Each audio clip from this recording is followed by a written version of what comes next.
Saludos mis queridos hermanos, tengan ustedes muy buenas tardes. Aquí ya casi noche, donde me encuentro. Les contaré que voy a comenzar una serie de estudios distintos a los que ya he realizado, ahora con el tema o bajo el tema de escatología, que es el estudio de los últimos tiempos. Considero queridos hermanos, que para nosotros los hijos de Dios, los que anhelamos la venida del Señor, los que hemos sido redimidos por la sangre de Jesucristo, que es importante conocer los eventos de los últimos tiempos que han de suceder. Primero, porque están establecidos en la Biblia, porque el Señor los dejó para nuestro estudio, para nuestro análisis, para descubrir los misterios que son revelados solamente a sus hijos y para que podamos darnos cuenta qué tiempos estamos viviendo. Hoy, en estos tiempos tan difíciles, tan llenos de pecaminosidad, tan liberales, donde el hombre ha llamado a lo bueno, como la palabra de Dios, como la salvación, lo ha llamado malo, y ha llamado a lo malo, el pecado, las drogas y tantas otras cosas, lo ha llamado bueno, donde no solamente el hombre se ha apartado de Dios, sino que ahora se está apartando de la moral, donde hay inmoralidad en todo lugar. Considero que es importante para nosotros los hijos de Dios conocer qué tiempos estamos viviendo, qué tiempos estamos contemplando, porque eso nos dará referencia para decir, Cristo está cerca. Y para nosotros es lo más maravilloso saber que Cristo viene, porque Él hace todas las cosas nuevas, y sabemos que cuando Él venga hará todo nuevo, y viviremos con Él, y reinaremos con Él. Nosotros los hijos de Dios debemos conocer este tema tan importante como es la escatología.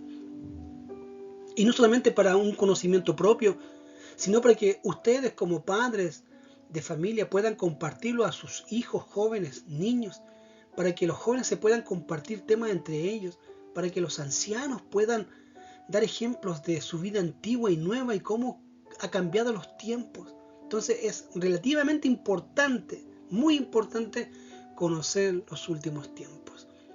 Y comenzaremos una serie de estudios, hoy una introducción para tener una noción general de lo que es la escatología y de los últimos tiempos. Nuestro estudio no va a ser tan profundo, tiene un nivel intermedio, es simplemente para poder conocer lo que está escrito en la palabra de Dios, que es muy importante para nosotros. Mi intención no es acercarlo a una postura en particular o dar a conocer mi postura y decir mi postura es la mejor que todas las demás y todos los demás están equivocados. No, para nada. Mi intención es que podamos escudriñar la escritura, podamos descubrir en ella cuáles son los últimos eventos. Vamos a conocer las posturas escatológicas, obviamente las vamos a conocer, pero no nos vamos a adherir a alguna de ellas. Usted después al final de este estudio dirá cuál es su mejor postura o a cuál de ellas se acerca más usted. Porque hay varias posturas. Todas tienen razón y también tienen errores. Entonces no podemos definir ya esta es la mejor, porque también tendría errores.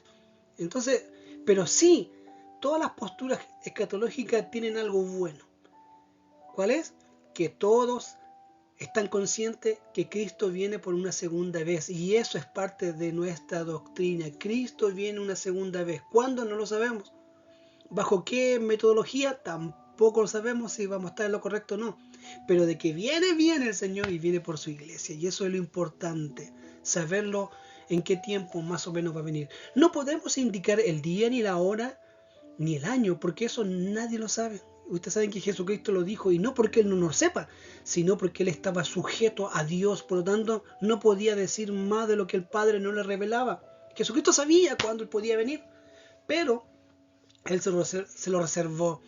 Pero si Jesucristo se lo reservó y nadie sabe, ninguna deidad lo conoce, ni un ángel conoce cuándo Cristo va a venir, por lo tanto, no podemos definir, no podemos dar fecha, hora y año, como sí cometen el error algunas sectas que hoy en día aún siguen dando un lugar, una fecha, un horario que Cristo debe venir. Y en todas ellas se han equivocado, porque esto es parte o está dentro de la sola potestad de nuestro Señor y Dios Todopoderoso.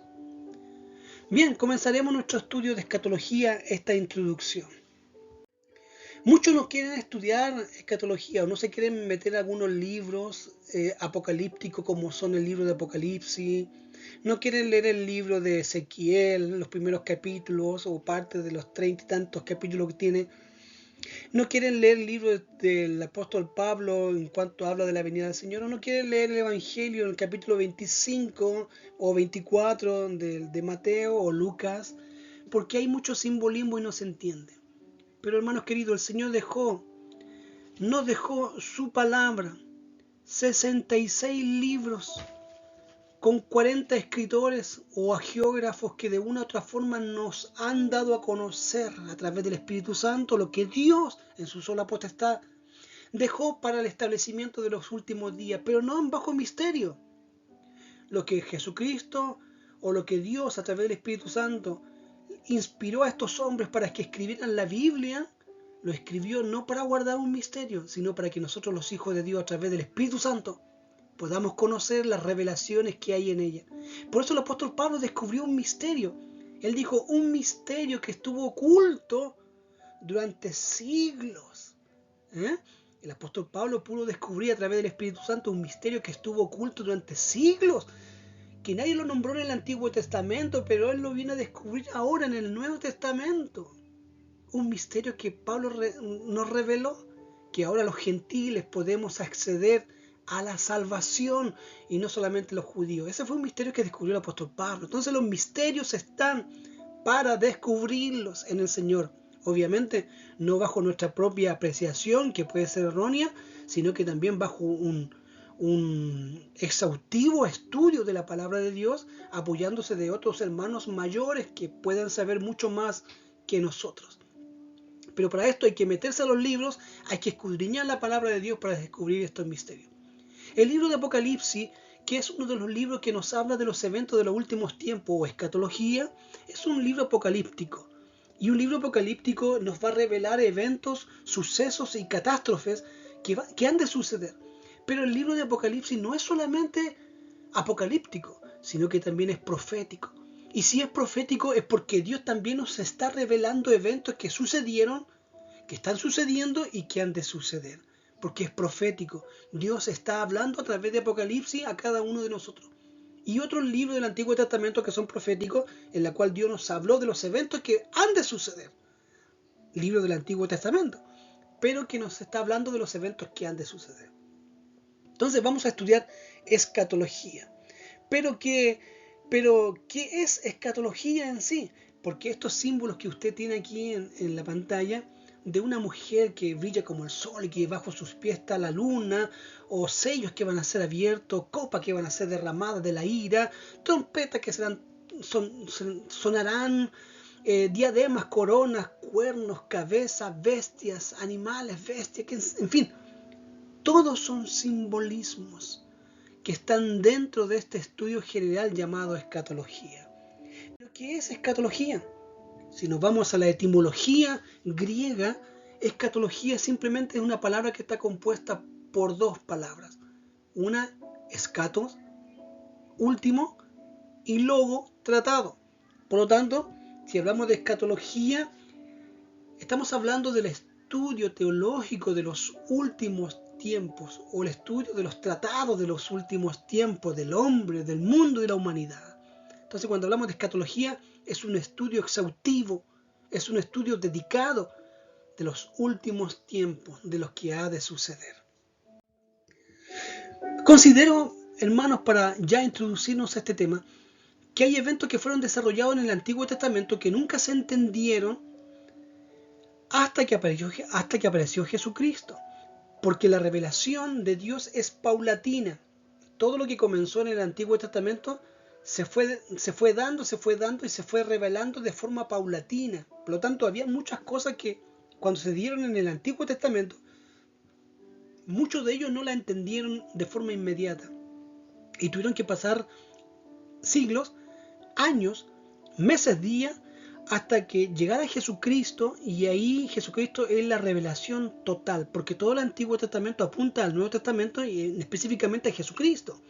Entonces, llegando a Jesucristo, ya muchas de las cosas que se dijeron en el Antiguo Testamento van a revelarse o se van a entender en el Nuevo Testamento porque la revelación es paulatina. Entonces, nosotros hoy día podemos estudiar el Nuevo Testamento y el Nuevo Testamento agarra versos del Antiguo Testamento y nos las revela a nosotros y podemos entender lo que sucedió en el Antiguo Testamento. Y hay un evento que sucedió en el Antiguo Testamento que está en un libro profético, en el libro de Daniel, y específicamente en el capítulo 2.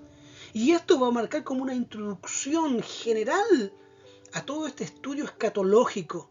Daniel nos va a dar una revelación general de lo que sucede con la nación de Israel. No nos olvidemos que nosotros, la iglesia, que estamos viviendo en el tiempo de la gracia, somos como una rama que ha sido injertada en este gran árbol, y este árbol llamado Israel, porque la base, la raíz es Israel. Nosotros hemos sido injertados ahí. Pero todo lo que le sucede a Israel es como una luz, es como una brújula para nosotros los gentiles, los que vivimos en la gracia.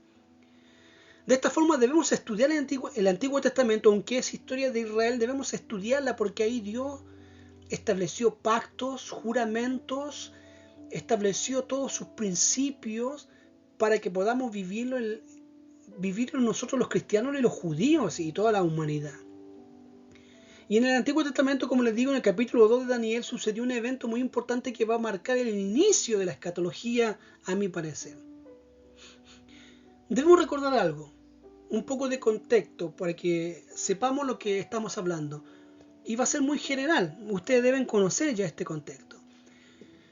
Israel fue establecido como una sola nación en el Antiguo Testamento después que Josué llegó a Canaán y conquistó toda la tierra de Israel, la que conocemos hoy día como Palestina. Había una profecía que desde Berseba, al sur de Israel, hasta Dan, al norte de Israel, iba a ser todo el territorio de Israel. Incluso Génesis habla que el territorio incluso es más grande, hasta el río Éufrates, mucho más al norte de la tierra de Dan. Dan antiguamente perteneció al sur de Israel, pero después, por tener problemas con los filisteos, se cambió al norte de Israel. Y hay una profecía que decía que el territorio de Israel iba a ser desde Berseba, al sur de Israel, hasta la tierra de Dan, al norte de Israel. Esa fue la nación de Israel, compuesta por 12 tribus, que eran los hijos de Jacob, dentro de ellos José. Usted sabe la historia. 12 tribus en la tierra de Israel, en la tierra que hoy día habita Israel, en la actualidad. Pero llegó el primer rey de Israel, que fue Saúl. Saúl fue desechado por Dios y viene David a reinar por 40 años en todo el territorio de Israel. Y David va a querer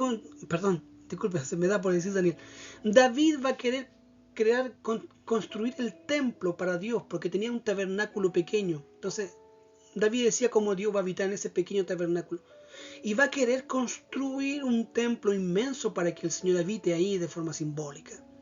Y junta todos los materiales y toda la riqueza para construir el templo, pero Dios le dice: tú no me vas a construir el templo porque tus manos están manchadas con sangre. Era obvio. A pesar de que Daniel era profeta, sacerdote, él había matado a mucha gente por ser un guerrero igual. Entonces, este privilegio se lo encarga Dios al hijo de David, que en este caso es Salomón.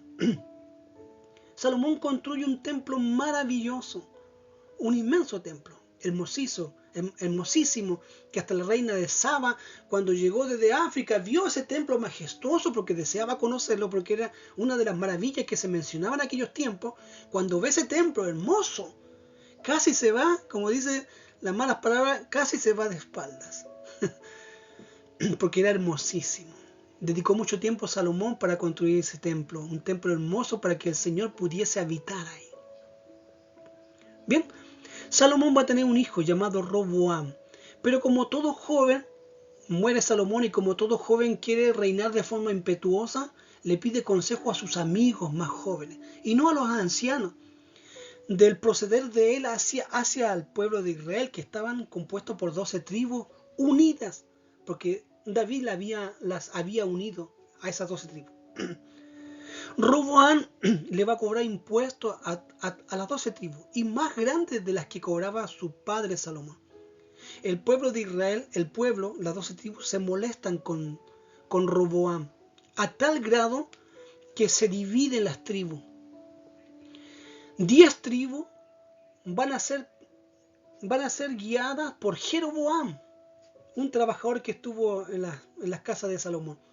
Va a ser gobernada por Jeroboam, que había sido profetizada ya por el profeta Ahías, había sido profetizada que él se iba a hacer cargo de 10 naciones. En algún momento Jeroboam, sin tener mayor injerencia en el pueblo ni en la nación de Israel, se topa con el profeta Ahías.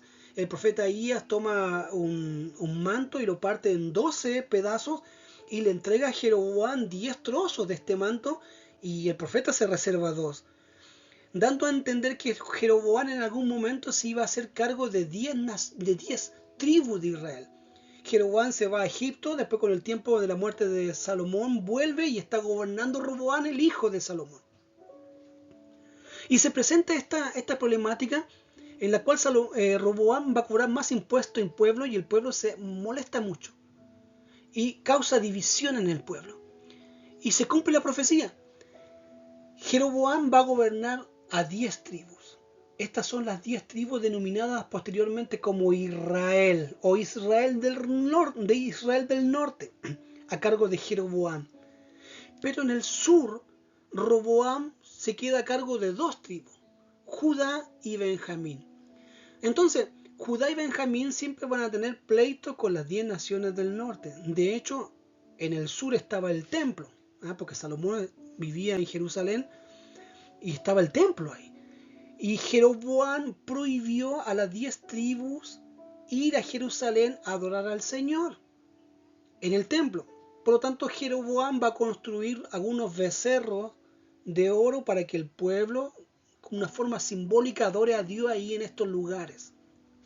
Mientras tanto, en el sur está Judá y Benjamín adorando al Señor en el templo, y aún el templo se mantiene. Pero esto causó que Israel del norte, con 10 tribus, caigan en idolatría, y Jehová, nuestro Dios, se moleste mucho con Jeroboam y con las 10 naciones. A tal grado, que Dios en algún momento empieza a enviar profetas al imperio del norte, a estas 10 tribus, para que se arrepientan y vuelvan al Señor, para que no venga castigo sobre ellas. Pero no hacen caso a los profetas. Y con el tiempo se levanta un imperio en el norte de Israel, mucho más arriba de Damasco, en el norte, cerca de Persia, cerca de los medos. Se levanta un imperio de los asirios. Se levanta el imperio asirio, y lo que hace el imperio asirio es conquistar todo lo que está a su alrededor. Y lo primero que está a su alrededor es Israel del norte. Entonces, estoy resumiendo, no quiero entrar en detalle, pero estoy resumiendo. El emperador de Asiria va a conquistar al imperio de Israel del norte, a estas 10 tribus. Las va a tomar y las va a deportar a Nínive. Ahí tenemos historia de Jonás, cuando Jonás va a predicar a Nínive, qué sé yo. Estas 10 tribus son deportadas, son sacadas de Israel del norte, de la tierra de Palestina hoy en día. Son sacadas estas 10 tribus y son llevadas esclavas hacia Asiria, Nínive y todo ese entorno del norte de Israel. Eso sucedió como en el año 733 a.C. Algunos pueden decir, no, sucedió en 723, 740, bueno. No vamos a caer aquí en problemas de fecha, pero en el 700 y tanto, para nosotros en este estudio, el 733, Asiria poseyó a Israel del norte y se la llevó esclava. Esas 10 tribus desaparecieron hasta los días de hoy y tal vez están dispersas en todo el mundo. Pero quedaba aún de forma muy íntegra la tribu de Judá y la tribu de Benjamín a manos de Roboam, que estaba en el sur. Pero ya pasando los años también llegó castigo sobre ellos, porque también cayeron en idolatría y no obedecían a Jehová. Y Jehová también envió profetas para que se arrepintiesen y pudieran adorar y volver al Señor. Mas ellos no lo hicieron. Entonces, después de los asirios, que era un imperio grande que se había levantado, se levantó un segundo imperio llamado el Imperio Babilónico. Ustedes saben que esa parte de la media luna fértil de Israel, que está toda la zona de Babilonia. Ahí está la primera civilización de los sumerios. Sumer está muy cerca de Ur, de los caldeos. De Ur sale Abraham, ¿se recuerdan? De Ur, de los caldeos, sale Abraham. Y más hacia el norte, a través de la media luna fértil, está Babilonia, que se levantó un imperio inmensamente grande ahí, a manos bajo la guianza de Nabucodonosor. Nabucodonosor se levanta, un emperador de Babilonia se levanta y va a conquistar todo lo que está a su alrededor. Y lo primero que conquista es al imperio que estaba reinando en aquellos tiempos, que es Asiria. Entonces conquista a los asirios. Ya conquistada a los asirios, también conquista a los judíos que estaban viviendo ahí alrededor de Asiria. Entonces esa fue una de las primeras diásporas que tuvo el imperio judío en el año 733 a manos de los asirios. Pero como les decía, íntegramente estaba Judá y Benjamín en el sur, también siendo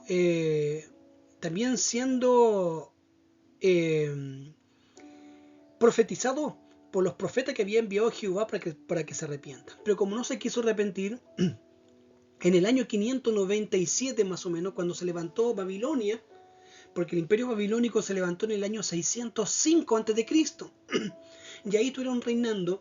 Entonces en el año 597 más o menos, Babilonia va a atacar a toda la cuenca del Mediterráneo, y de entre ellos a Israel.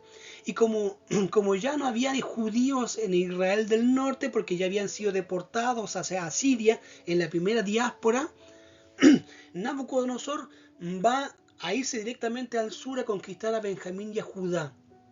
Ahí tenemos al templo. El templo estaba impecable en el año 597 a.C. Nabucodonosor va a entrar a Jerusalén, va a destruir las murallas, va a destruir la ciudad, va a destruir el templo y va a saquear, va a sacar todos los utensilios que se utilizaban para la celebración del culto del Señor.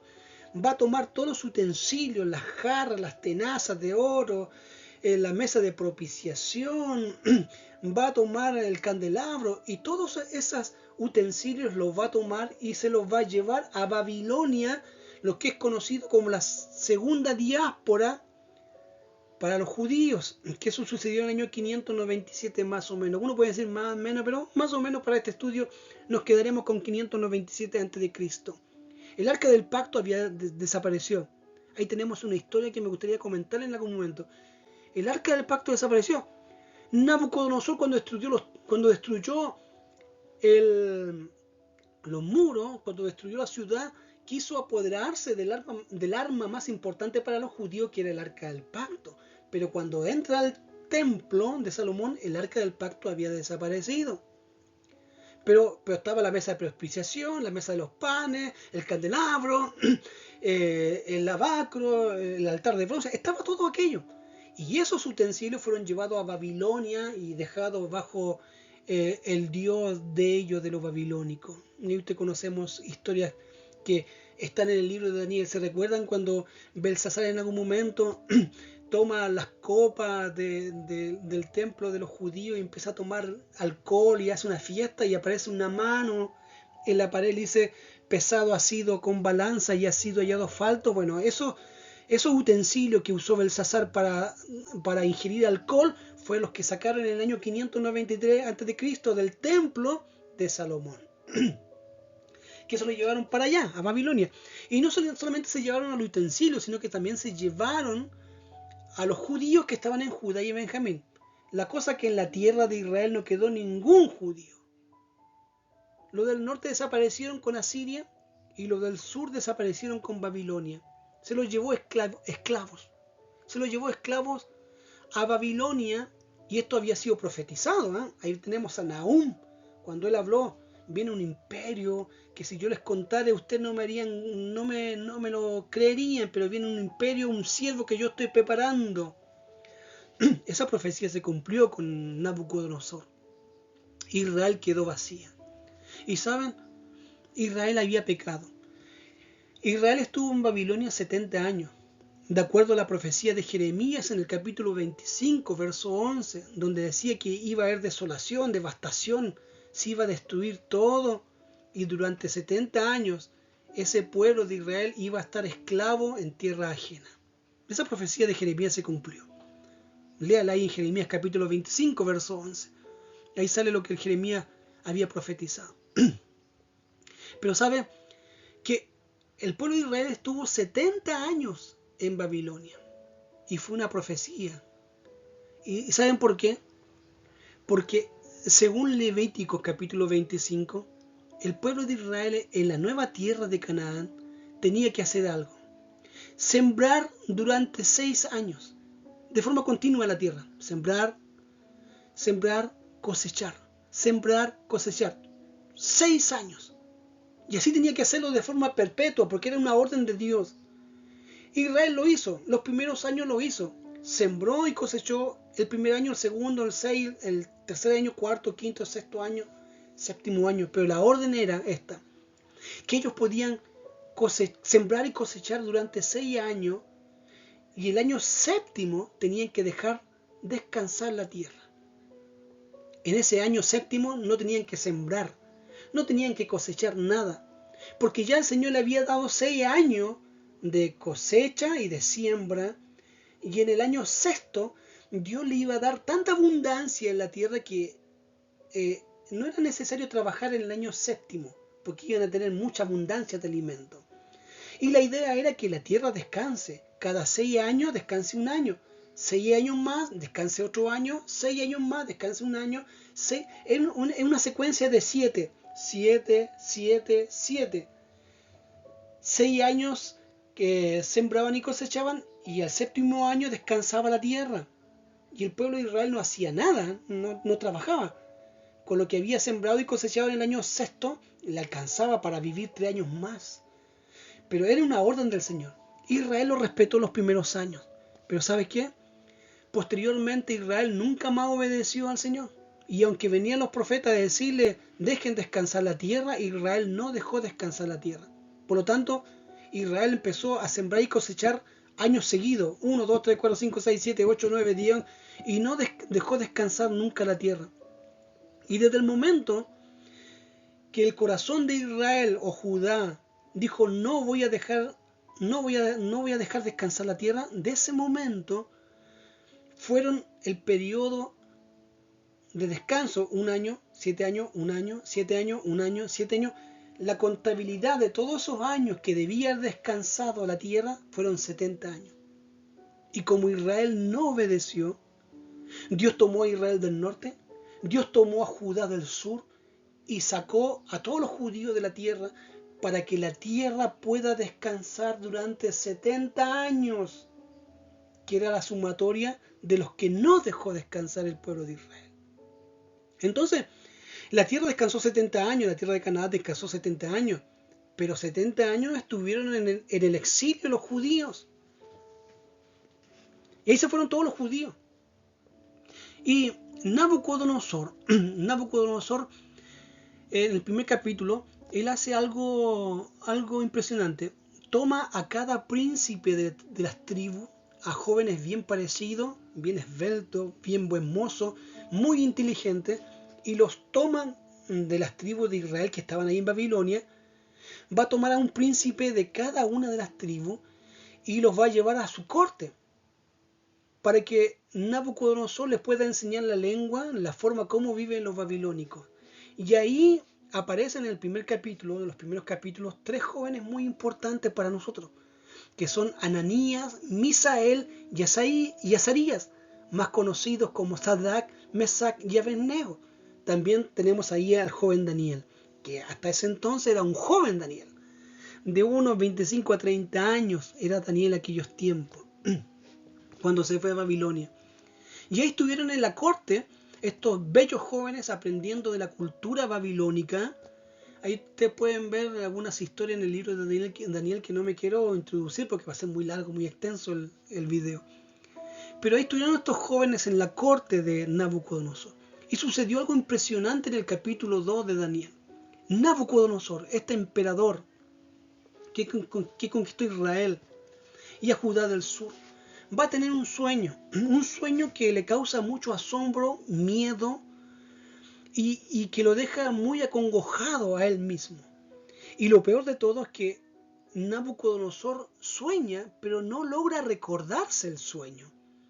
Entonces, eso más le trae angustia porque él sabe que lo que soñó es algo grande, tremendo, pero no logra recordarse de ese sueño. En esa angustia y desesperación llama a todos sus magos, y entre ellos a Daniel, que era uno de los principales, y le dice que él necesita que le interpreten el sueño que él tuvo durante muchos días. Los magos le van a decir, pero díganos cuál es el sueño para interpretárselo. Nabucodonosor le va a mencionar, es que no recuerdo mi sueño. Y esa es la labor que tienen ustedes hoy. Tienen que saber cuál es mi sueño y después interpretarlo. Algo difícil, porque ya es complicado interpretar un sueño, pero tratar de entender o saber qué es lo que soñó otro ya es doblemente difícil. Eso no lo puede hacer un ser humano. Yo no puedo adivinar cuál fue el sueño de otra persona. ¿Me entiendes? Tal vez podría dármelas y querer interpretar un sueño. Si que tengo un don, podría interpretar un sueño. Pero es algo más normal. ¿Me entiendes? Aceptable. Pero ya que alguien me diga, oye, soñé algo y quiero que tú me adivines qué soñé. ¿Qué voy a soñar? Es complicadísimo. Daniel va a pedir tiempo a un general, porque quería que la cosa suceda ya. Daniel va a pedir tiempo a un general. El general encuentra la razón. Ya te voy a dar un tiempo porque es algo complicado. Dos cosas a la vez. Daniel va a hablar con Sadrach, Mesach y Abednego. Hermanos queridos, le dice Daniel, tenemos una misión. Nabucodonosor quiere que le demos a conocer su sueño y más encima que eso lo interpretemos. Yo no sé cuál es el sueño ni conozco la interpretación. Pidámosles a nuestro Señor Dios Todopoderoso que nos dé esa habilidad. Por lo cual estos tres jóvenes, cuarto con Daniel, comienzan a orar al Señor. Y el Señor, como es Dios bueno con su pueblo, el Señor le va a dar a ellos qué es lo que soñó Nabucodonosor y también le va a dar la interpretación. Qué maravilloso, ¿no? Bien, llegó el tiempo para la corte. Ninguno de los otros magos logra saber cuál era el sueño, ni mucho menos interpretarla. Le tocó el turno a Daniel. Y Daniel le va a decir a Nabucodonosor, gran Nabucodonosor, rey de reyes que gobierna en la actualidad, usted tuvo un sueño. Usted soñó con una enorme estatua, una inmensa estatua. Pero lo particular de esta estatua, que esta estatua tenía en su cuerpo una mezcla de metales.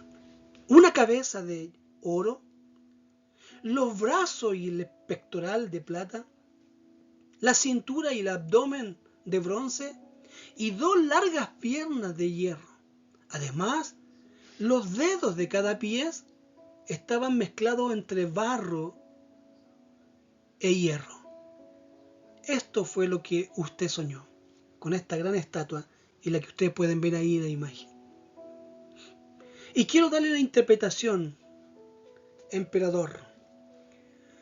La cabeza de oro es usted, es Babilonia, la inexpugnable, la grande Babilonia, es el oro. Pero después llegará otro imperio que será más fuerte que el de usted. Y su característica es la plata. Después vendrá, sobre el imperio de plata vendrá otro superior de bronce, que va a ser más grande que el de plata. Y después vendrá uno de hierro, que va a ser mucho más grande que el de bronce, que el de plata y que el de oro. Y que este imperio se va a dividir en dos grandes fracciones. Y también va a haber una unión entre imperios. Sepa usted, Nabucodonosor, trato yo de escribir las palabras de Daniel, que este es el sueño y esta es la interpretación. Usted es la estatua, usted es la cabeza de esta estatua de oro. Ustedes recordarán de que después Nabucodonosor, que es tan soberbio, usted recordará que en los capítulos sucesivos, al capítulo 2, Nabucodonosor va a construir una estatua de oro y que todos le adoren. ¿Se recuerda? Una estatua toda de oro, porque la soberbia de Nabucodonosor era tan grande que para él era inconcebible pensar que otro pueblo pudiera ser más grande que él. Si él no solamente era la cabeza de oro, sino que era el cuerpo entero de oro. O sea, dando a entender que su vida va a perpetuarse por la eternidad. El imperio babilónico Va a ser siempre, siempre. No van a haber más imperios, ni menos metales. Va a haber siempre el imperio babilónico, el imperio de oro. Y curioso porque el imperio babilónico, cuando conquistaba, pedía retribución, impuestos, y todo lo pedía en base al oro. No pedía nada de plata, no pedía nada de bronce ni de hierro. Lo que él pedía era el oro. Por eso era tan famoso por el oro de Nabucodonosor. Pero lo que Daniel estaba tratando de darle a entender, que tal vez ni Daniel entendía, es que después de Babilonia iba a venir otro imperio. Y que después de ese imperio iba a venir otro, y después 10 imperios más, separados en estas dos grandes piernas. Pero Daniel no sabía qué imperios eran, cómo se llamaban, solamente que iba a haber una secuencia de imperios. Y esta es como una introducción para nosotros, porque esta imagen se va a perpetuar en toda la escritura hasta el libro de Apocalipsis. Vemos aquí una estatua de plata, de oro, de bronce, pero que también está de una u otra forma reflejada en el libro de Apocalipsis, con las bestias que representa cada uno de estos imperios. Veamos un poquito. Babilonia reinó en el año 605 a.C. Oro era el metal porque cobraban sus impuestos de oro. Pero después de Babilonia vino otro imperio llamado los Medo-Persas. Los Medo-Persas eran dos pueblos que se unieron y se lanzaron a la conquista. Era un pueblo pequeño. Cuando Nabucodonosor dijo, oye, los medos y los persas se están levantando y quieren conquistarte, Nabucodonosor y Nabodino, que fueron los sucesores, y Belsasar, menos. Tenían tremendas murallas, nadie podría romper las murallas de Babilonia. Era imposible, ni en los mejores sueños se le podía ocurrir a cualquier persona querer conquistar a Babilonia. Pero ustedes saben que el hombre propone, pero Dios dispone. Dios tenía otra visión para la humanidad y para los imperios, y sobre todo sobre Babilonia. Bien, vino Medo-Persa, dos pueblos que se unieron y que comenzaron a reinar más o menos en el año 539 a.C. Y su lema o su emblema era la plata, porque si Babilonia cobraba impuestos en oro, los Medo-Persas cobraban impuestos en plata. Posteriormente vino otro imperio, y ustedes saben que esto se cumplió al pie de la letra, porque después llegó Alejandro Magno, hijo de Filipo el Tuerto de Macedonia. Alejandro Magno, su reinado duró muy poco. Él nació y a los 20 años ya empezó a conquistar, pero a los 30 años murió Alejandro Magno. Y está caracterizado por el bronce porque él empezó a construir protecciones para los hombres, espada, escudo y protecciones para sus animales de guerra de bronce para poder combatir. Durante 10 años reinó Alejandro Magno, el gran Alejandro Magno. Una historia impresionante de valor y de coraje. Sin embargo, Alejandro Magno reinó con 4 generales. Él tuvo 4 generales que lo ayudaron a conquistar el imperio griego. Pero después el imperio griego, cuando se debilitó y murió Alejandro Magno, el imperio griego se debilitó y entró a escena el imperio romano en el año 168 a.C. y terminó en el año 476 después de Cristo. 4 décadas después, 4 siglos después, duró el imperio de los romanos, que está caracterizado por estas dos largas piernas de hierro en la imagen del sueño de Nabucodonosor. Ustedes saben que el imperio romano gobernó con hierro. El hierro era el arma de los romanos. Pompeyo, que fue uno de los generales, Pompeyo entra a Israel cuando el imperio Seleuco, descendiente de los griegos, ya estaba terminado. Estaban los macabeos reinando en aquellos tiempos, y ya los seleucitas de los griegos ya había prácticamente desaparecido. Y entra Pompeyo y conquista todo lo que es Israel y toda la cuenca del Mediterráneo, y conquista más que Babilonia, más que los medos, más que los Grecia. Roma conquistó mucha más tierra, España, África, Alemania y todo el contorno de aquello con los bárbaros, y en fin, otros imperios que conquistó Roma. Pero está simbolizado con estas dos largas piernas, porque en algún momento de la historia el Imperio Romano se divide en dos fracciones, una en la parte oriental y otra en la parte occidental. Entonces, estas dos fracciones se van a dividir, cada uno con su imperio. Aparecen los césares, que empiezan a gobernar regiones. Ahí tenemos Julio César, con los primeros emperadores, y posteriormente ya se empezaron a dividir porque el Imperio Romano fue tan extenso que no necesitaban a un César, sino a más de un César. Entonces aparecieron los Césares y aparecieron los Augustos. Entonces se dividió el Imperio Romano para gobernar mejor el territorio romano. Esa fue la idea, gobernar mejor el territorio. Todo el vasto territorio romano se dividió en dos partes, Occidente y Oriente. Entonces en un sector, en el Oriente, había un César y un Augusto, y en el Occidente había un César y había un Augusto. Sin embargo, el imperio del Occidente va a caer más rápido que el imperio del Oriente. Ya dura muy poco el imperio del Occidente. Es atrapado por los bárbaros que vienen a conquistar, los alemanes, los franceses. Para hoy nosotros van a conquistar todo el Occidente. Ya el imperio del Occidente va a desaparecer. Pero el imperio del Oriente va a permanecer por mucho más tiempo.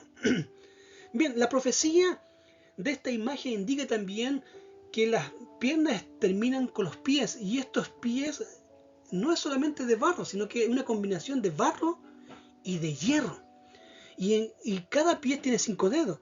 Por lo tanto, la última etapa de estos imperios, va a haber un imperio de 10 naciones.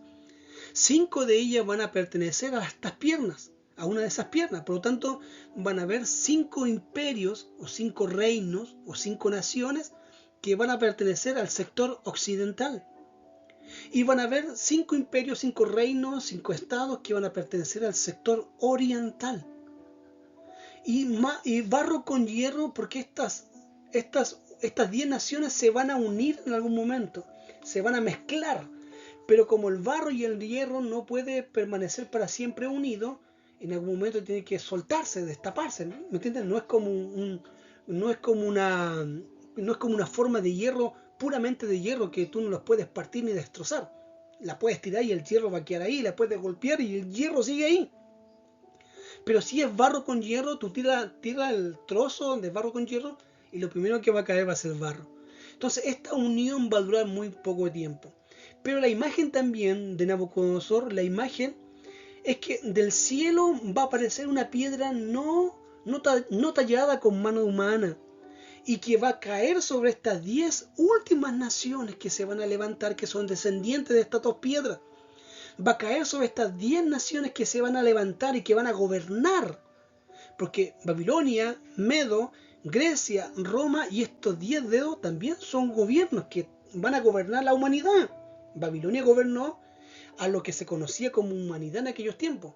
Lo mismo los medo-persas, lo que conocía como humanidad, lo que había de habitantes. Grecia conquistó todo lo que se conocía de humanidad.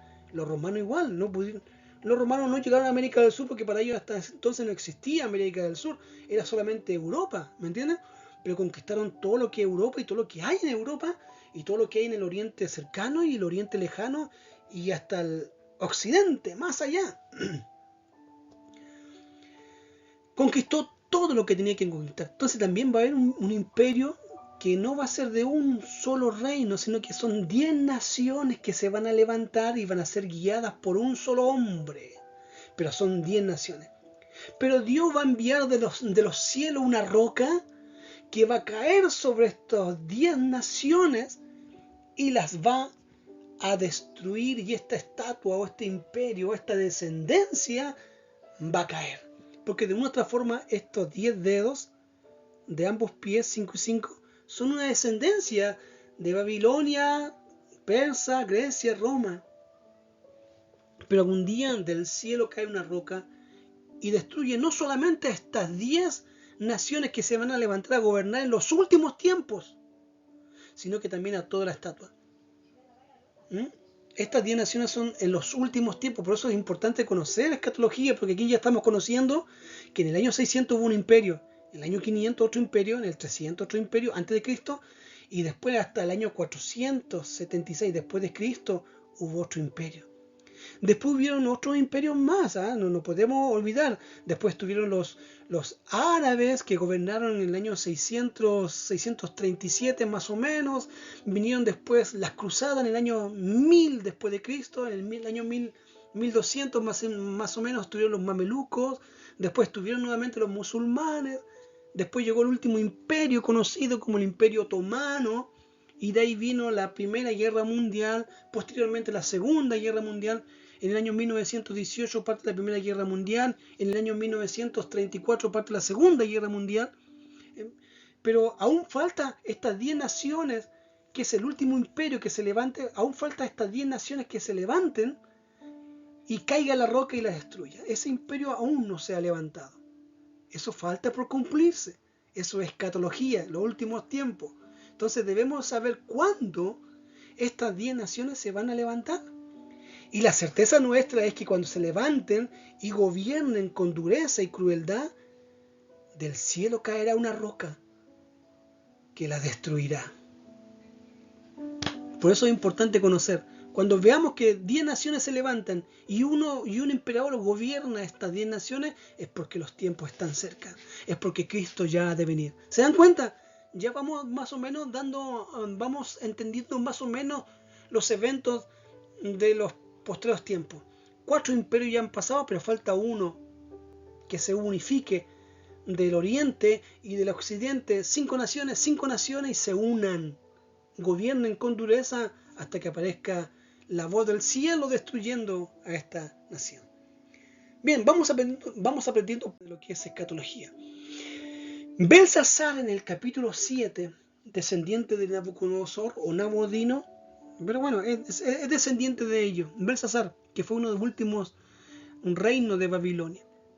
Belsasar va a tener un sueño. Yo le conté recién al principio que él había tenido ya una visión, pero él va a tener un sueño que también, así como Nabucodonosor, va a pedir la interpretación. Y Daniel viene a participar nuevamente de esta interpretación.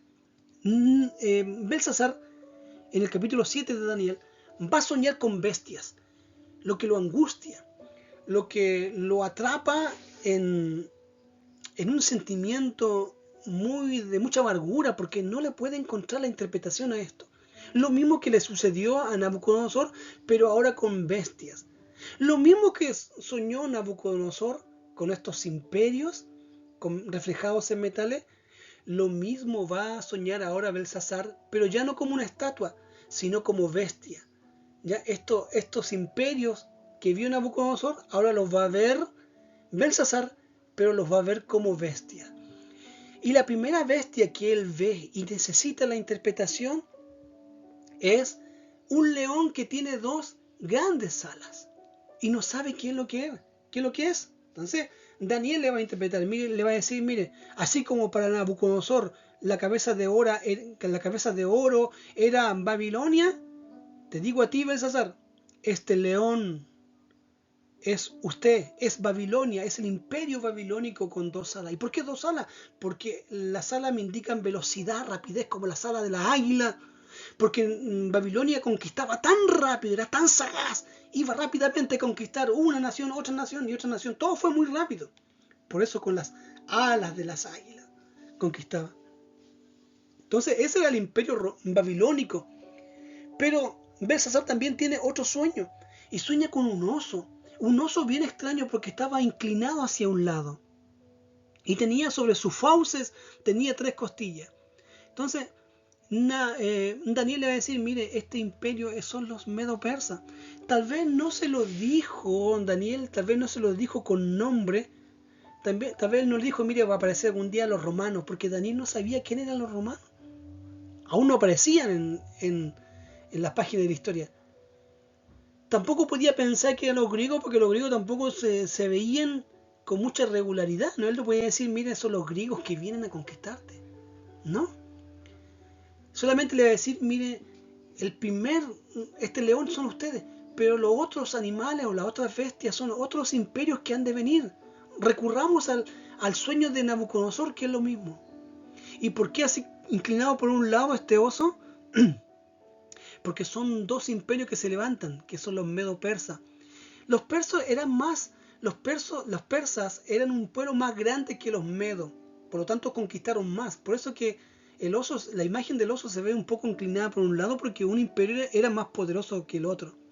Las tres costillas hacen imagen a tres imperios que comenzó a conquistar los medo-persas en la primera instancia, que son Israel, que son Egipto y otros sectores de alrededor. Entonces, le dice que esta bestia va a ser otro imperio que posteriormente fueron conocidos como los medo-persas. Bien, después aparecieron los griegos reflejados en este sueño que tuvo Belsasar con un leopardo de 4 cabezas y de 4 alas. Alas porque eran rápidos para conquistar, porque los griegos conquistaron muy rápido, imagínense.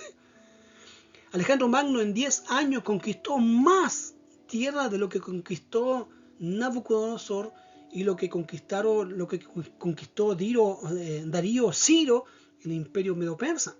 Pero en 10 años conquistó mucho terreno, mucho territorio, muchas naciones. ¿Y por qué 4 cabezas y leopardo? Porque el leopardo era la distinción del imperio griego, por la rapidez, la velocidad. Y 4 cabezas porque yo le contaba recién que el imperio griego era guiado por Alejandro Magno, quien tenía 4 generales. Me recuerdo alguno de ellos: Seleuco, Ptolomeo, Casandro, Lisimaco. 4 generales muy importantes en toda la conquista que realizó Alejandro Magno. Alejandro Magno va a morir a los 30 años.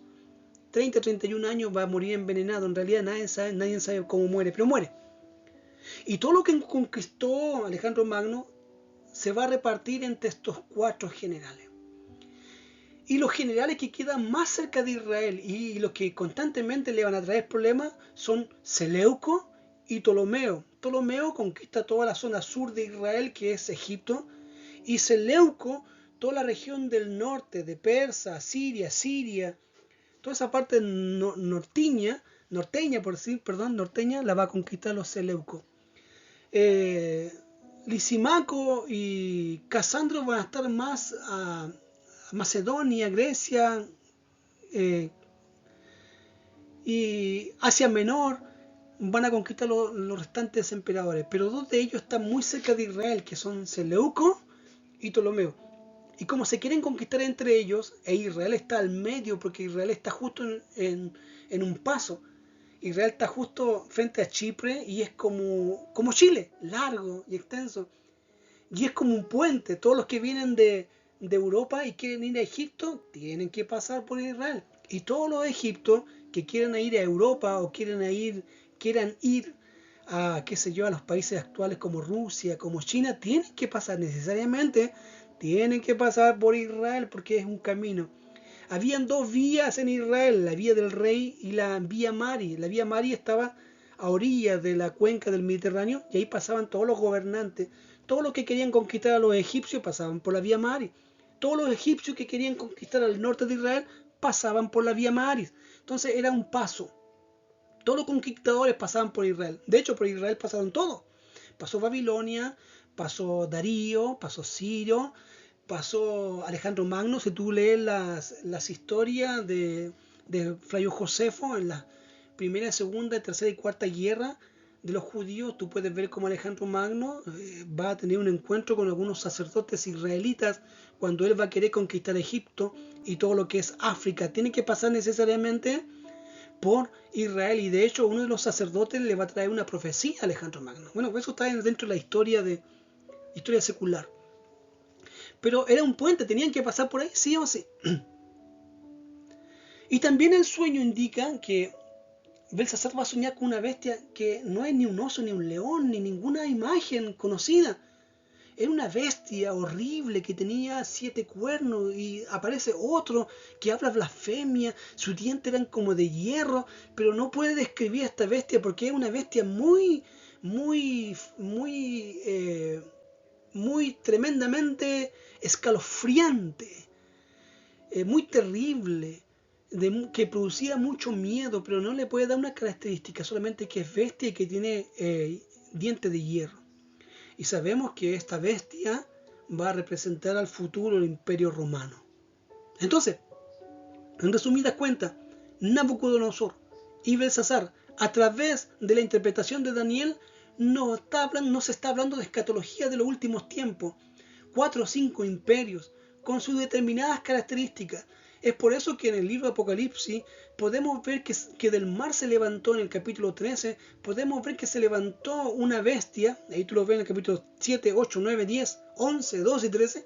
Tú puedes ver que se levantó una bestia que tenía pies como oso, tenía cuerpo como leopardo, y de su voz, y había uno que hablaba blasfemia como el cuerno de esta bestia del sueño de Belsasar. Entonces, Daniel con Apocalipsis van a estar de una u otra forma relacionados.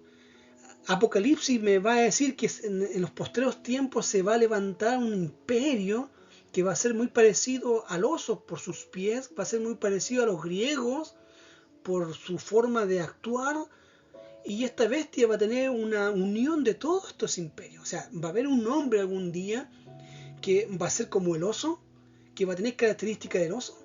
Va a haber un hombre algún día que va a tener, reflejada con el cuerno pequeño, que va a tener características de los griegos. Va a haber un hombre algún día que va a tener algunas características de los babilónicos. Entonces va a gobernar algún día un hombre que va a tener las características de estos 4 imperios.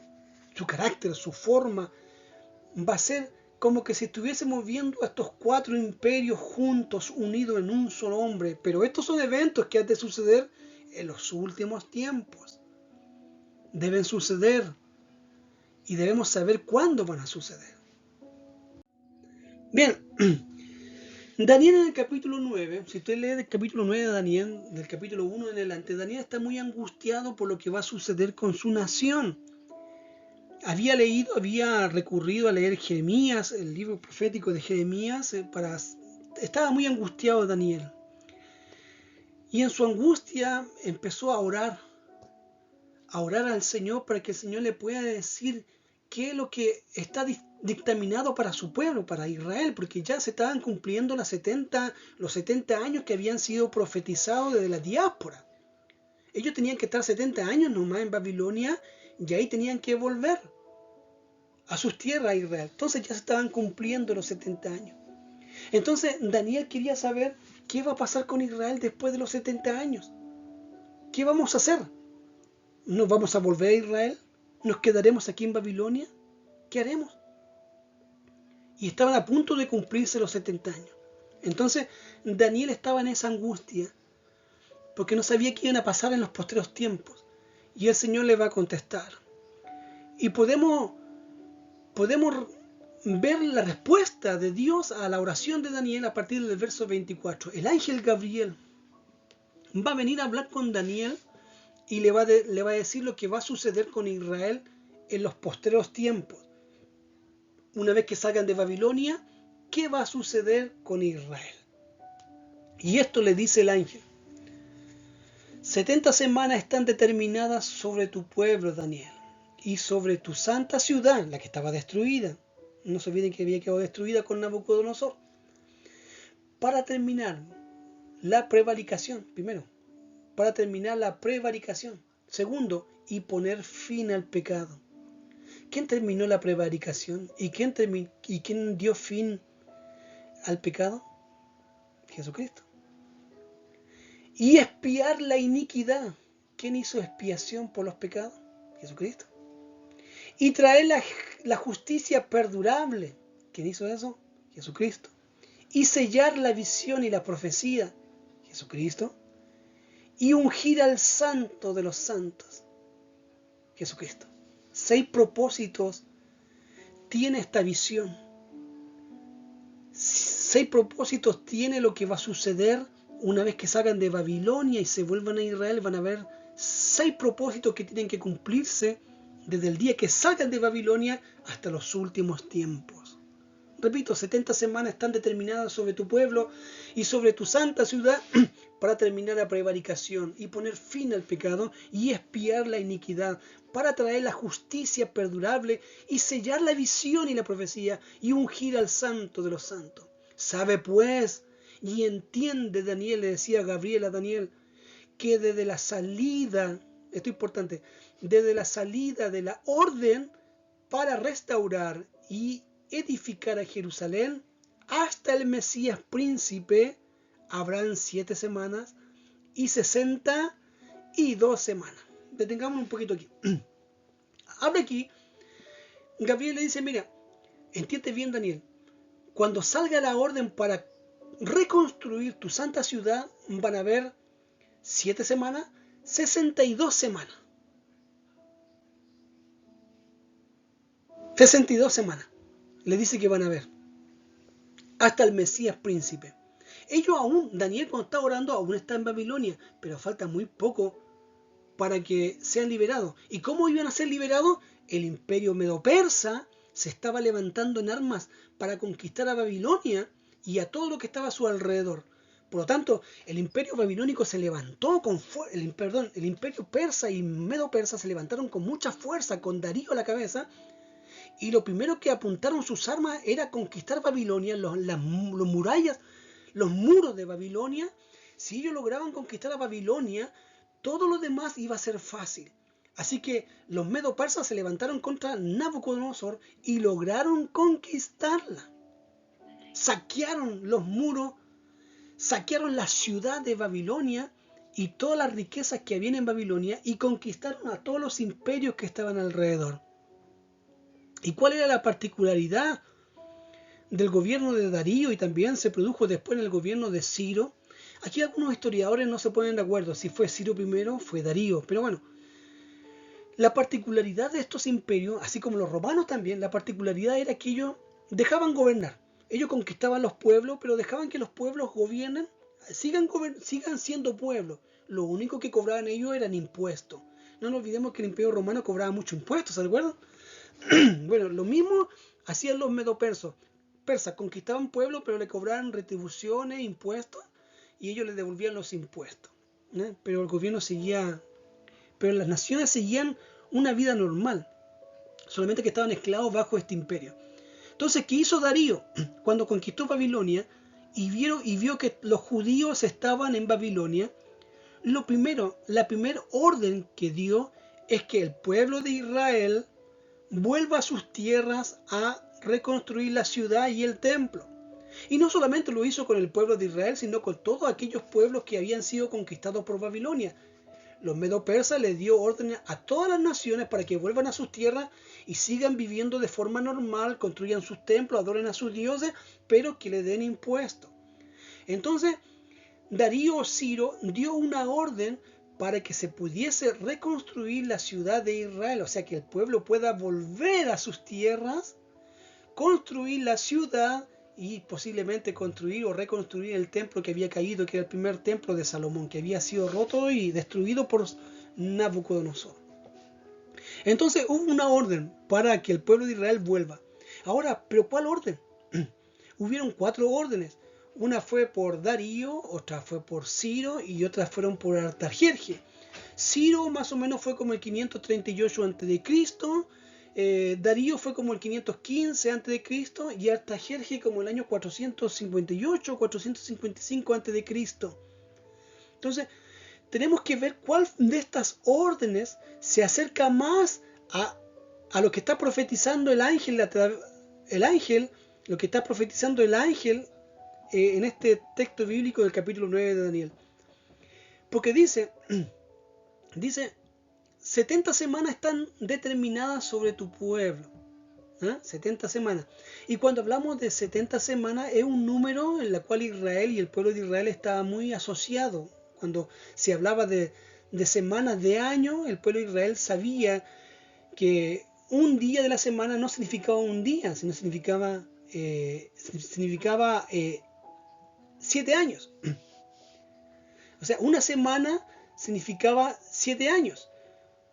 Un día de esa semana significaba un año. Nosotros tenemos hoy en día calendarios de 365 años de acuerdo al calendario gregoriano. Pero los judíos tenían un calendario que era un calendario propio de ellos que se guiaban por la luna. Nosotros el calendario gregoriano nos guiamos por el sol y tenemos en nuestro calendario años de 365 días.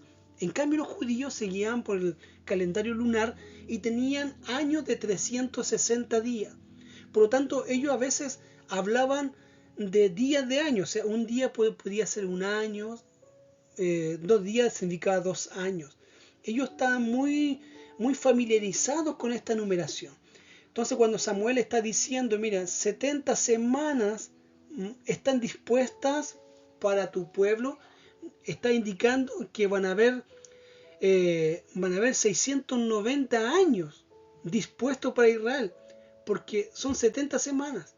Una semana está compuesta por 7 años, son 70 años, entonces 7 por 7 son 49. Y si lo llevamos a cero, son 490 años. En otras palabras, está diciendo Gabriel a Daniel, mira, 490 años están destinadas sobre tu pueblo. 490 años están destinadas sobre tu pueblo. Desde el momento que digan, construyan, vuelvan a construir a Israel, vuelvan a construir el pueblo de Israel, van a pasar 490 años para que aparezca el Hijo de Dios, Jesucristo. Leamos el verso 25. Sabe pues y entiende que desde la salida de la orden para restaurar y edificar Jerusalén hasta el Mesías, hasta Cristo, habrán 7 semanas. 7 semanas. Son 7 semanas. ¿Está bien? Veo al revés las manos. Hay 7 semanas. Cada semana está compuesta por 7 años. O sea, un día es un año. Una semana son 7 años. Entonces, 7 semanas. 7 por 7 son 49. O sea, desde el momento que se le da la orden a Israel para que vuelva a construir su ciudad, habrán 7 semanas. O sea, 49 años. Primero, habrán 49 años. Y después, 62 semanas. 62 semanas. O sea, 62 semanas por 7 da 434 años. O sea, primero van a haber 49 años. Después va a haber un periodo de 434 años. Haciendo un total de 483 años. Le está diciendo, mira Daniel, tú estás intrigado por lo que va a suceder con Israel después que salgan de Babilonia. Bien, cuando el rey Ciro o el rey Darío dé la orden de que ustedes vuelvan a Israel y construyan su ciudad y un posible templo, bueno, de ahí van a transcurrir 483 años hasta que aparezca el Cristo, el Mesías, el ungido. Tienen que pasar 483 años. Primero, un periodo de 7 semanas, que son 49 años, para que puedan construir la ciudad. Y después va a haber un periodo de 483 años para que aparezca Cristo. Hermanos queridos, esto se cumplió al pie de la letra. Desde que salieron de Babilonia y comenzaron a construir la ciudad y un posible templo, desde ahí pasaron 483 años. 483 años y el Mesías apareció. Si Darío o Ciro o Artajerje, lo que más se acerca es Artajerje, que él dio la orden para construir la ciudad en el año 445, algunos dicen 458 a.C. Si fue Artajerje que dio la orden para construir la ciudad, desde el 445 a.C. hasta el año 30 después de Cristo, tenemos el inicio del Mesías o el inicio del ministerio del Mesías. Calza justo los 483 años cuando Cristo inicia su ministerio. Curioso, ¿eh? La profecía se cumplió al pie de la letra. Ocuparon 49 años para construir la ciudad y ocuparon 434 años en un periodo larguísimo donde aparecieron los macabeos, la restauración de Israel, guerras para acá y guerras para allá.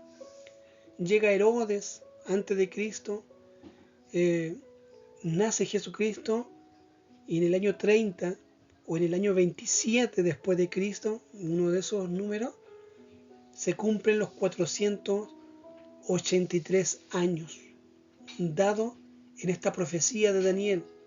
Primero 7 semanas, y después 62.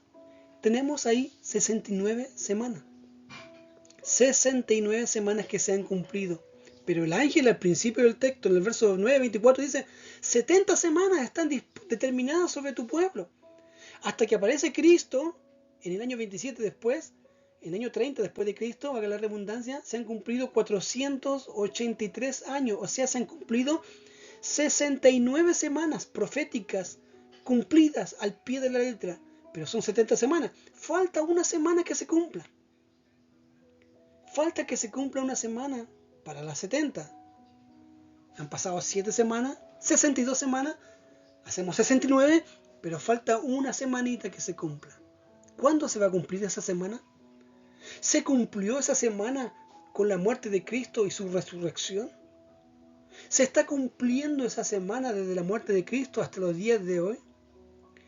¿O se va a cumplir esa semana en los postreros tiempos? Una semana estaba compuesta por 7 años.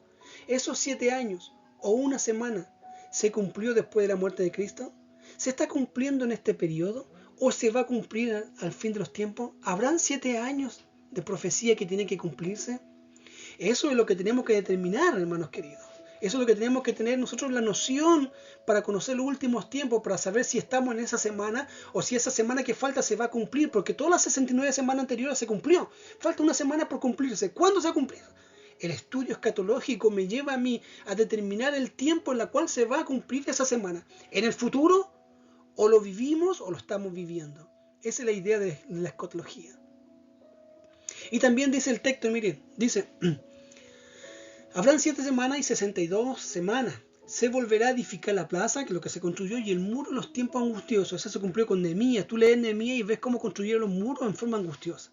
Pero 49 años pasaron y se construyó el muro. Y después de las 62 semanas se quitará la vida del Mesías.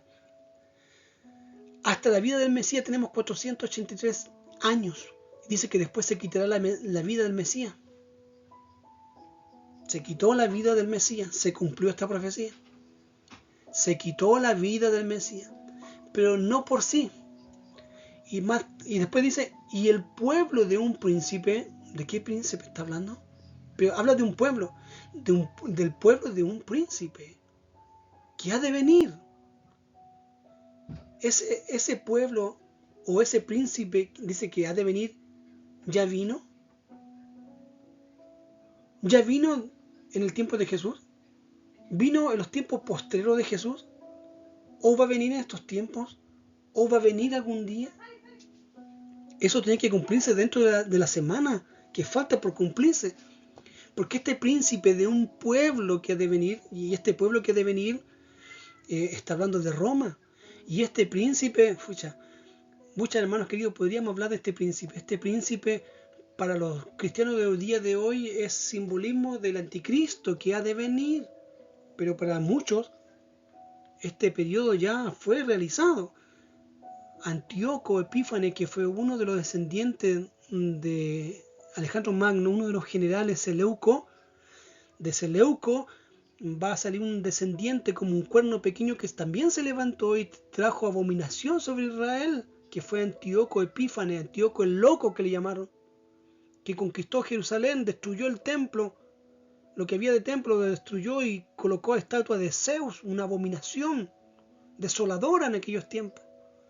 Pero también un príncipe hubo que se estableció, se levantó en el año 70 después de Cristo, Tito, hijo de Vespasiano, que se proclamó rey, César del Imperio Romano, y como rey su hijo pasa a ser el príncipe igual, y que hubo una desolación a Israel en el año 66, que comenzó una lucha con el Imperio de Israel y los romanos que terminó en el año 73, pero el 2 de agosto del año 70 el templo se destruyó y fue Tito, príncipe, hijo de Vespasiano, quien destruyó el templo, el último templo que había construido Herodes. Las murallas fueron nuevamente destruidas como lo hizo Nabucodonosor. Las murallas fueron destruidas, el templo fue quemado, saqueado, robado, hubieron muchas muertes, tanto romanos como judíos, hubo una desolación tremenda ahí en el templo, porque el Imperio Romano puso sus águilas, sus estatuas ahí en pleno santuario, lugar santo y lugar santísimo. Después se colocaron como un gimnasio de ejercicio ahí en el templo judío. Entonces hubo una desolación, una devastación tremenda. Pero también se cree que en algún día va a volver un anticristo, que también dice el apóstol Pablo que se sentará en el templo de Dios de tal forma que se va a hacer llamar Dios y va a querer la adoración como Dios hasta que rompa el pacto con Israel. Y esto es un evento que ha de suceder. Porque el apóstol Pablo escribió Tesalónica en el año 45, cerca del año 50, va a escribir Tesalónica, al libro de Tesalónica. Y se pudo haber referido a Tito, lo que sucedió con Tito, como también puede referirse o puede estarse refiriendo a lo que va a suceder a futuro con un personaje, un solo hombre, que va a tener las mismas características que el imperio babilónico, que el imperio medo-persa y los griegos y los romanos, en una sola persona, y que puede ser el anticristo, y que va a querer adoración. Y como dice el texto bíblico, dice: y después de las 62 semanas se le quitará la vida al Mesías, más no por sí, y el pueblo de un príncipe que ha de venir destruirá la ciudad. Lo hizo Antíoco Epífanes, lo hizo Tito, también lo hizo Adriano. No debemos olvidarnos de Adriano. Adriano en el año 135 después de Cristo también destruyó lo que quedaba de Jerusalén, lo que quedaba de Israel ahí en Jerusalén. El emperador Adriano, cuando se levantó este judío que se creía el Mesías, Bar Kokhba, en el año 132 después de Cristo, un judío que se creía el Mesías se levantó y también armó revolución contra los romanos. Por un año Israel vivió en paz, pero vino Adriano con todo su ejército, así como lo hizo Tito en el año 70, vino Adriano con todo el ejército romano, entró a Israel nuevamente en el año 132 y destruyó todo lo que quedó. Lo poco y nada que quedaba de Israel de la destrucción de los años 70, lo poco y nada que quedó, Adriano lo terminó de destruir y mató a Bar Kokhba en el año 132 después de Cristo e hizo una tercera diáspora. Sacó a todos los judíos que vivían en Israel y los mandó a cambiar por todo el mundo. No quedó ningún judío en Israel, así como lo hizo los asirios, así como lo hizo Babilonia. Adriano lo volvió a hacer. Sacó a todos los judíos de Canaán, vació la tierra de Canaán de judíos, los sacó, y los judíos se esparcieron por todo el mundo. Ahí tenemos historia de Hitler cuando quiso exterminar a los judíos, porque los judíos se habían ido a Europa, lejos de Israel. Ellos querían volver a sus tierras, pero no podían, estaba prohibido por los imperios que se estaban levantando en aquellos tiempos. Entonces ahí también podríamos decir, bueno, Adriano también podría ser un ejemplo de un anticristo, porque también trajo devastación, así como también Tito trajo devastación y destruyó el templo, así como Antíoco también trajo devastación. Pero la profecía habla de que, dice, más no por sí, y el pueblo de un príncipe que ha de venir destruirá la ciudad y el santuario. Y su fin será con inundación, y hasta el fin de la guerra durará las devastaciones. Y por otra semana confirmará el pacto con muchos. Ahí está, en rojo, verso 27. Y por otra semana, es la semana que falta. Tenemos 69 semanas cumplidas. Falta la 70ª semana que se cumpla. 70 semanas. Pero esa semana falta por cumplirse. Para muchos se cumplió después de la muerte de Cristo y se cumplió en el año 70. Para muchos se está cumpliendo en este paréntesis de la gracia de la iglesia. Y para otros esta semana tiene que cumplirse porque aún no se ha cumplido. Debe cumplirse en el futuro. Entonces ahí nacen las posturas escatológicas, que algunos dicen que ya se cumplió, que está por cumplirse o que se va a cumplir. Entonces, de acuerdo a un estudio exhaustivo de la palabra de Dios, tú puedes llegar a una conclusión. Tal vez no la más acertada, pero puedes decir, no, esta semana, la 70ª semana que falta por cumplirse, se va a cumplir en un futuro. O tú puedes decir, no, ya se cumplió. O no, o tú puedes decir, se está cumpliendo. ¿Ya? Pero lo que sí es cierto, lo que sí sé que va a ocurrir es que Cristo va a venir una segunda vez. Y tenemos que saber los tiempos que ha de venir. Verso 27, y por otra semana confirmará el pacto con muchos. A la mitad de la semana hará cesar el sacrificio y la ofrenda. ¿Quién hizo cesar el sacrificio y la ofrenda? No lo hizo cesar Jesucristo. No hizo Jesucristo cesar el sacrificio y las ofrendas, porque aunque el pueblo siguió después de la muerte de Cristo, siguió ofreciendo sacrificios, ya no valían.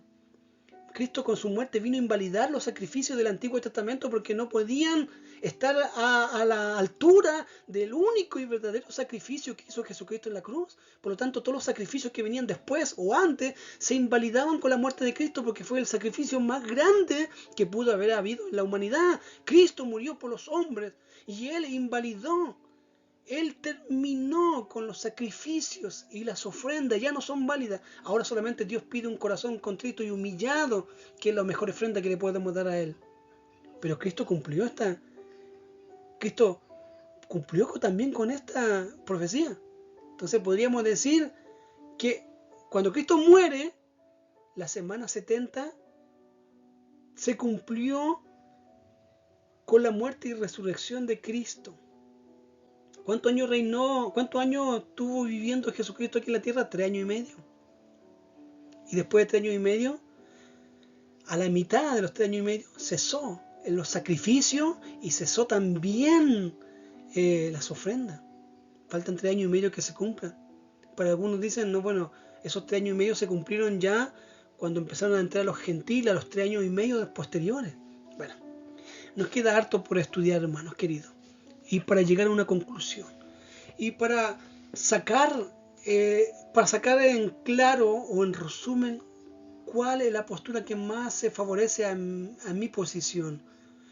Y también enriquecernos, hermanos queridos, en el sentido que Cristo viene.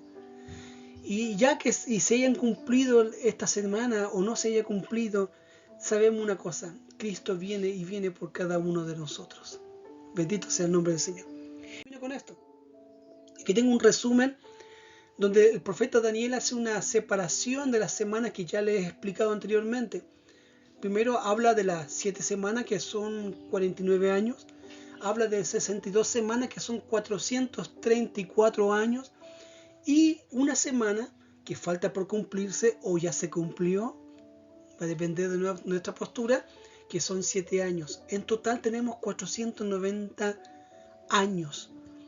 Cuando el profeta le dijo, cuando el ángel le dijo a Daniel, 70 semanas están dispuestos para tu pueblo, para que llegue el Mesías. O sea, 490 años están dispuestos para que se cumpla todo desde el momento que salgan de Babilonia.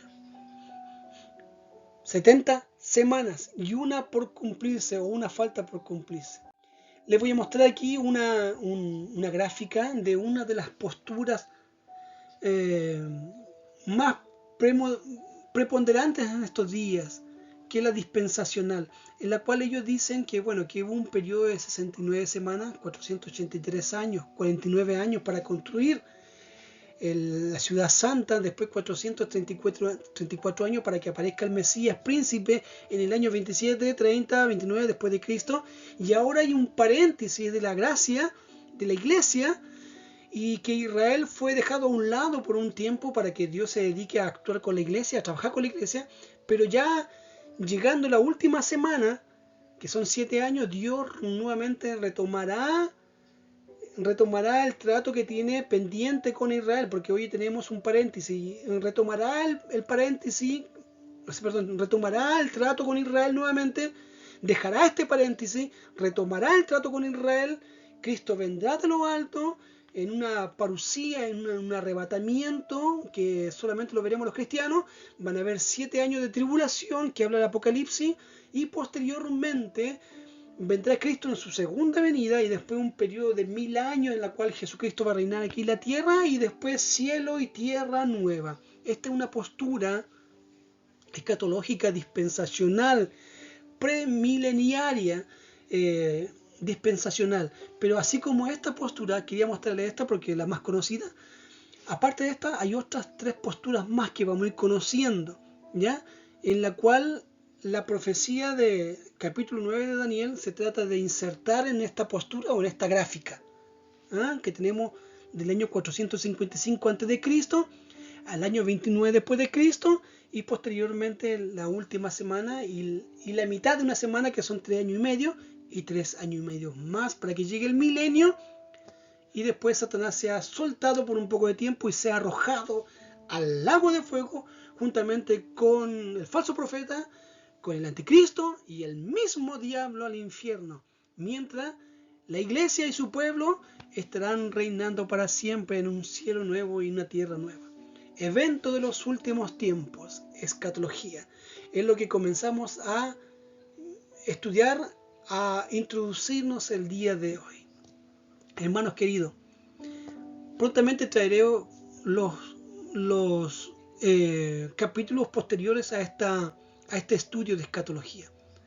Les deseo muchas bendiciones y esté pendiente para que pueda recibir el estudio. Ahora, si quiere, suscríbase, como dicen todos, suscríbase, cosa que cuando ya yo haga el siguiente estudio, le llegue automáticamente a usted la notificación de que hay un nuevo estudio, y usted se introduzca para seguir con la segunda etapa de este estudio de escatología. En especial a mis hermanos que estamos en un grupo que estamos estudiando estos eventos y esta materia de escatología, que le va a servir bastante a ellos. Hermanos queridos, a todos, muchas bendiciones.